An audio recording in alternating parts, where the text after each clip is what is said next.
கொஞ்ச நாளைக்கு முன்னாடி ஐயா இந்திய பிரதமர் மோடி அவர்கள் அமெரிக்கா சென்றிருந்தாங்க. அங்க அமெரிக்காவில் உள்ள ஹூஸ்டன் பல்கலைக்கழகத்துல தமிழ் இருக்கைகள் நிறுவப்படும் அப்படிங்கிற ஒரு அறிவிப்பை அறிவிச்சிருந்தாங்க. இதனால் தமிழ் மொழி வளரும், தமிழ் பண்பாடு வளரும், தமிழ் கலாச்சாரம் வளரும்னு அமெரிக்காவில் போய் பேசிட்டு வந்தாங்க. ஆனா இந்தியாவில் வளர்ந்தது என்ன?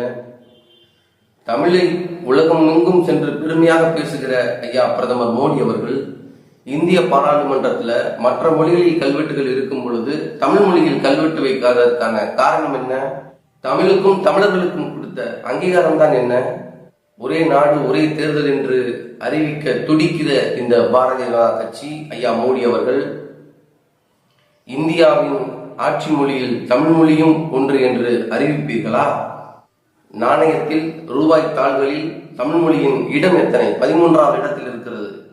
ரூபாய் தாள்களில் கூட முதலிடத்தில் வராத தமிழ் மொழியை நீங்கள் பெருமை பேசுகிறீர்கள் என்றால் நீங்கள் தமிழர்களுக்கும் தமிழர்களையும் ஏமாற்ற துணிந்து விட்டீர்கள் என்றுதான் மக்கள் சிந்திக்க தொடங்குவார்கள்.